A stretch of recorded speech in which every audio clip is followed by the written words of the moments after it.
कांद बोबाली रे फाटी पड़ुछि पूरा मेडिकल। केतेबेले पुओ तो केतेबेले ज्वाई को शव को कुंठे धरी विकल हेई कांदुछि मां। केमितिका ए अशुभ समय एका सांगरे विधवा करदेला गोटे घरर झियो आउ बोहू को। केमिति दुहींको शव को देखी धैर्य धरिब माटी। दैव एकी दंड देला। हस खुशी रे घरू बाइक रे बुली जाइथिबा सळा आउ भिणेईको शव आम्बुलांस रे आसिला मेडिकल को।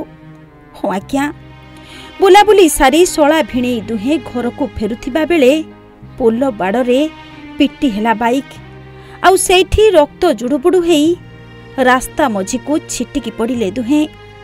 भयंकर शब्द आउ दुहींक विकल कांद शुणी दौड़ी आसिले स्थानीय लोके।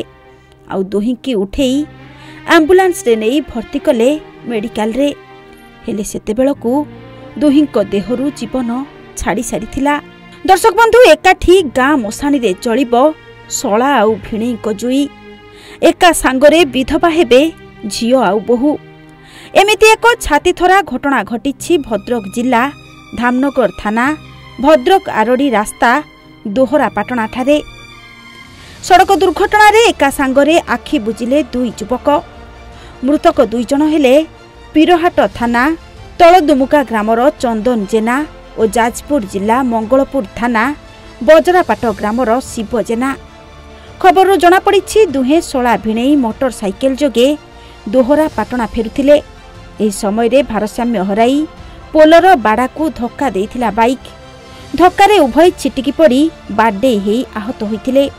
उभयं को उद्धार करी मेडिकल नैथिले स्थानीय लोके। हेले डाक्टर सेठारे उभयं को मृत घोषणा करिसंती।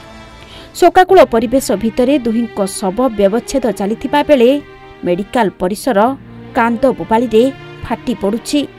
भद्रक धामनगर संजीव महांती रिपोर्ट, ओडिशा भास्कर।